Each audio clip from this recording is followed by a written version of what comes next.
Okay, so I'm sitting down because my back is finally not hurting as badly. And this is Coco. She's my youngest. She's very upset that I'm holding her right now. She has fortitude. Okay. Can I put you down now? Will you stop meowing so I can make a video? Okay. Yeah. All right, so chapter 4, part 2. I'm going to try and get this done all in one go, but we'll see. So we're in the middle of the city, and they're having this lunch, and there is this conversation between Wolfsheim, who, by the way, his last name is Wolf. He's supposed to be kind of predatory, and you know, the conversation that seems to be sort of set up by Gatsby, right? So Wolfsheim is like, oh yeah, Gatsby's a great guy. The first time I met him, I realized he was very refined, and so on and so forth. So it's almost like this was staged, which is weird. And then we find out that Nick is supposed to meet up with Jordan Baker later on, and they're supposed to have a conversation about Gatsby, which Nick also is like, why is my life suddenly revolving around Gatsby? In the middle of page 69, there is this description, and it's actually a lot of debate about this particular description when it comes to F. Scott Fitzgerald. So we can't tell if the caricature that F. Scott Fitzgerald uses to describe Wolfsheim, like he keeps calling him Jewish, a small flat-nosed Jew, raised his large head, and then it talks about his expressive nose, and it's like this caricature of the Jewish idea. And so we don't know if F. Scott Fitzgerald is saying, okay, Nick Carraway says that he's so moral and he's so, you know, so high and mighty in his morals, but then he turns around and he's anti-Semitic, right? So is Fitzgerald trying to expose Nick Carraway's hypocrisy? Or is F. Scott Fitzgerald just a little anti-Semitic? And not just a little, like it's a lot. So to me, because it's so over the top, as opposed to the subtle misogyny of this entire book, to me, he's trying to expose the hypocrisy of people who are like, oh, I'm so morally, you know, above everyone else, but I'm also just a little bit, you know, racist or sexist, or in this case, anti-Semitic. So Wolfsheim goes on and tells this story about the Metropole and the actual restaurant that he preferred. And the reason that's important is that it symbolizes luxury, but it also symbolizes the corruption that leads to luxury. So on page 70, if you look at the description where he talks about the old Metropole, brooded Mr. Wolfsheim gloomily, the reference to the old Metropole has to do with this idea of luxury, but luxury at the expense of the everyday person. And then we've got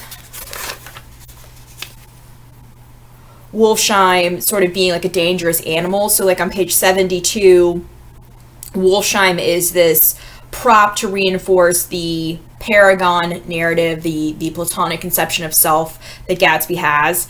And then Nick says, I hadn't been looking at them, but I did now. They were composed of oddly familiar pieces of ivory. And he says, well, actually they are molars, like human molars. So he's supposed to represent sort of an animalistic, predatory, like mafia guy, basically. And so Gatsby's associated with him, and he's supposed to be saying what a great guy is, but Nick's kind of like, well, you're not a great guy, so I don't know if I'm going to trust anything that you say. And then he goes further, and we find out that Wolfsheim is the way that he came into his money is that he's a gambler. On page 73, there's a really important paragraph that says, this idea staggered me. I remembered, of course, that the World Series had been fixed in 1919. But if I had thought of it at all, I would have thought of it as being a thing that merely happened, the end of some inevitable chain. It never occurred to me that one man could start to play with the faith of 50 million people with the single-mindedness of a burglar blowing a safe. So he talks about the idea of faith, and the faith that he's referring to, Nick Carraway is referring to, is the faith of the American identity. So baseball, especially during this time period, baseball is very closely tied to the American identity. I think that's one of the reasons that Stephen King uses so many baseball metaphors in his writing, is that when we talk about baseball, it is the American pastime. And in 1919, it actually did happen. In 1919, the World Series was rigged, and everyone who had thought that this pure sport, this pure representation of Americans coming together and sort of rooting for their favorite team. Sorry, I've got Coco's cat hair all over my nose. That's what I get for having a long-haired tortie. That we have this pastime that was supposed to be pure. It's not pure, and it was one man could make it corrupt. And I think that that's important, especially if we're talking about what's happening today in relationship to sports and corruption, and what happens when people have too much money and too much power, and how they can, like a burglar blowing a safe, dilute, corrode, destroy, corrupt our faith in what it means to be American, right? Because one of the big questions of this book is, when they're driving, in this chapter, when they're driving to the place where they're going to meet up with Wolfsheim, a cop pulls them over. And, Gatsby pulls over his car and he's like, don't worry about it. And then he flashes them this card, the police officer this card, and the police officer's like, oh, I'm so sorry, I didn't realize that you were Mr. Gatsby. It won't happen again. If we're supposed to be the land of the free, and this is supposed to be, the best justice system that exists, but a guy like Gatsby just has to flash a card where he did a favor for, one of the political officials, is that really just? Is that justice? Just however much money you have, that's what buys justice in America? And it's a very cynical view, and it's a very sort of one-sided view. So again, if you find yourself sort of rebelling against this, that's absolutely understandable. I totally get it. You should rebel against those ideas, but it's something to consider. It's something that I think many people would argue is a legitimate criticism, is that if you have enough money, you can kind of get away with whatever you want. That we are more likely, we as a country are more likely to put poor people in jail. And that's not fair, and that's not just. So it's something to consider.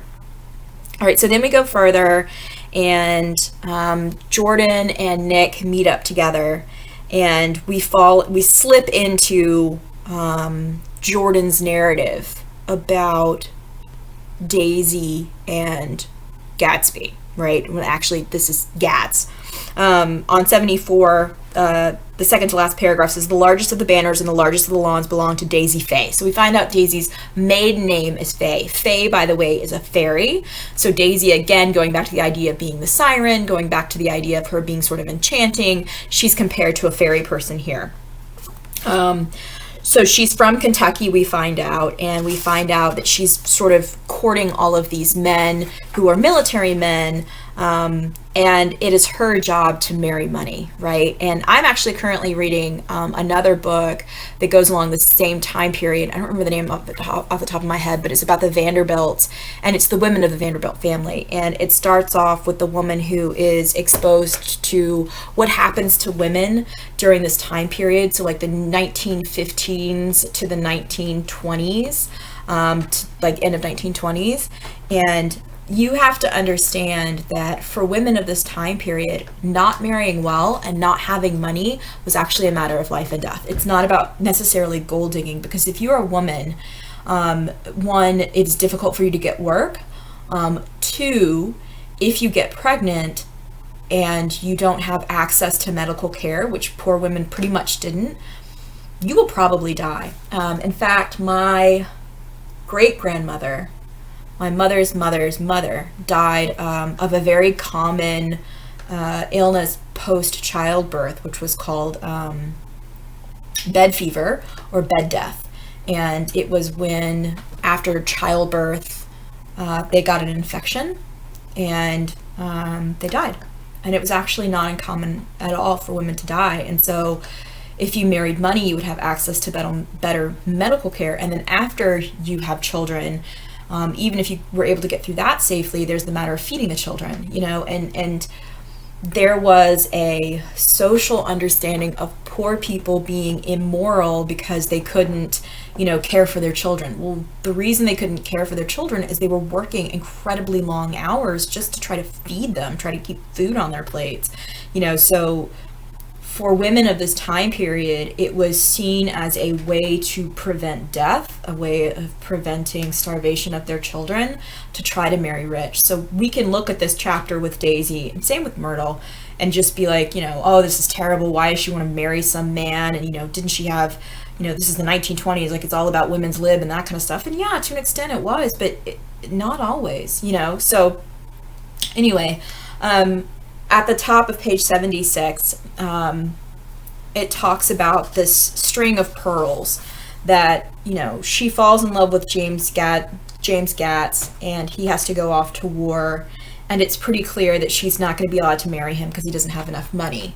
And then Tom Buchanan comes along, and at the end of 75, to go back a page, it says, by the next autumn, she was gay again, gay as ever. She had a debut after the armistice, and in February, she was presumably engaged to a man from New Orleans. In June, she married Tom Buchanan of Chicago. So she was engaged to one guy and then married to Tom Buchanan from Chicago. And the reason that Fitzgerald quickly shifts her from one relationship to another is to show that they were shallow, to show that, she's being married off kind of to the highest bidder. She's an object that is being won. Luckily, though, she falls in love with Tom Buchanan. He came down with 100 people and 4 private cars and hired a whole floor of the Steelback Hotel. The day before the wedding, he gave her a string of pearls valued at $350,000. So for those of you that know that that are in my class, you know that I'm obsessed with Emily Dickinson. And for Emily Dickinson and women poets of this time, the pearl is symbolic on multiple levels. And this string of pearls is extremely symbolic. So let me explain why the pearl is symbolic for women especially. So the way that a pearl is formed is you put an irritant, and it's like a grain of sand. You put an irritant inside the pearl, the oyster, and it ossifies it, and it covers it in this like jewel coating, right? And then eventually you pull it out of the muscle of the actual oyster itself. And if you do it right, then you don't kill the oyster and you can put the oyster back. If you do it wrong, then you kill the oyster. The reason that's important to women at this particular time period is that the grain of sand, the irritant that creates this ossification process that eventually creates the pearl or gemstone, is what women had to do with their own intellect, power, identity, is they had to tuck it within themselves, and they had to cover it and cover it and cover it and cover it and coat it and coat it and coat it and coat it and hide it from the world, because the expectation is that they were an object, a gem, to be collected. And for Tom Buchanan to give this string of pearls to Daisy, it's like a chain. It's like a chain of being, chained to like a slave chain. It's a chain of ownership, and it's important that it's pearls. It could have been anything else. I mean, if you wanted for it to symbolize wealth, then why didn't you use diamonds? If you wanted it to symbolize greed, you could have used emeralds because they're green. It's important that it's a pearl because a pearl is formed organically. It's formed by something alive, and it's formed by covering something that is an irritant and creating a shield around this thing. And the shield around the thing is not for the outside world, it's for the inside of the pearl, right? The oyster is trying to protect itself from this thing that's like cutting it and hurting it and making it feel bad. Just like if you're a woman in this world, you hope that she's a beautiful little fool, because otherwise she's just going to have this irritating grain of sand that over and over tells her you deserve more, you're smarter than this, you're better than this, you're all of these things, and you're just someone's pretty object now, just like Emily Dickinson, she grasped the pearl. So it's important when we're looking at objects as symbols that we understand the multiple layers of symbolism that exist within, especially gemstones, pearls. So then at one point in time, we think that Daisy's falling in love with Tom, because Jordan talks about like her hands going through his hair and how sweet it was and how people sort of admire them, and maybe at this point that's legitimate. We do find out later that Daisy does love Tom, but Jordan visits Daisy right before her wedding, and it's on 76. It says, "Here, dears." She groped around in the wastebasket she had with her on the bed and pulled out the string of pearls. "Take them downstairs and give them back to whoever they belong to. Tell them Daisy changed your mind." Daisy's changed her mind. Now notice in the text, and this is why it's important that you read the book as opposed to just watching the movie, is it doesn't say mind with a D. It says mine, M-I-N-E, meaning possession. She's changed her mind, meaning herself, meaning that she's owning herself by returning the pearls and saying to Tom Buchanan, "I'm not going to be your wife. I don't want to be part of this. I love James Gatz. This was the person I loved that I wasn't allowed to marry because he didn't have the monetary acquisitions that he needed in order to like own me, to possess me, to buy me the appropriate way." She's saying, I own this. I own myself, right? She's eventually talked down from that. She marries Tom Buchanan the next day. Her mom and her friends sort of talk her down from that. Then we go further on page 77, and we find out at the top of 77, "That was in August. A week after I left Santa Barbara, Tom ran into a wagon on Ventura Road one night." So he got into a car accident and ripped a front wheel off his car. Notice again, the wheel's off the wagon. You can't put it back on, right? Knowledge is there. The knowledge exists. "The girl who was with him got in the papers too because her arm was broken. She was one of the chambermaids in the Santa Barbara hotel." So the hotel that they stayed in for their honeymoon, he cheated on Daisy on their honeymoon with a chambermaid, right? So talk about picking the wrong guy. They're not even out of their honeymoon and he's already cheating on her. The next April, Daisy had her little girl. And then we find out at in the middle of page 77, "You can hold on to your own so that everybody else is so blind they don't see or care. Perhaps Daisy never went in for amour at all, and yet there's something in that voice of hers." So she's manipulative, right? So she's manipulative in that she sounds like she's loved, but maybe she never has. And isn't that also very, very sad? On the next page, we get this song from the 1920s, "The Sheik of Araby, Your Love Belongs to Me." And that is an actual song from the 1920s. And it's about a captured bride. So it's about someone who was stolen. And it's about love by fear. So the song seems to satirize the situation as seen by Gatsby. So the sheik in that song says, "I'm the Sheik of Araby, your love belongs to me. At night when you're asleep, and to your tent I'll creep." So the song itself is supposed to represent Tom Buchanan, right? So it's ironic commentary about Gatsby's intentions. Gatsby sees Daisy as an unwilling victim of marriage. So Gatsby thinks that Daisy married Tom, but she didn't really want to. She wanted to marry him, right? And then it goes further. So on 78, Gatsby's determined to win Daisy, right? Who we think is kind of shallow and fickle and snobbish, but it also represents the idea of the corruption of the American dream. So instead of the American dream, if Gatsby equals the American dream, then Gatsby's focus on Daisy as an object to possess is the idea of the American dream starting off as a good one and then becoming corrupted by wealth, right? So Daisy now as an object becomes this like corrupted, shallow, fickle thing that is never actually either worthy of possession or possessible. And then on 79, it goes further. It was dark now, and we dipped under the little bridge. I'm on page 79, by the way. I put my arm around Jordan's golden shoulder and drew her towards me and asked her to dinner. Suddenly, I wasn't thinking of Daisy and Gatsby anymore, but of this clean, hard, limited person who dealt in universal skepticism. So the universal skepticism is supposed to be the idea of the like philosophical skeptics, the ones who are nihilistic, who are just like, whatever, you might as well just live, right? Doesn't matter, there's no purpose to anything. Who leaned back jauntily just within the circle of my arm. A phrase began to beat in my ears with a sort of heady excitement. There are only the pursued, the pursuing, the busy, and the tired. So that's the elite, the proletariat, and the busy are the working class people. All right, so the pursued, the pursuing, the busy, and the tired. So it's just a separation of the different classes that's made for us.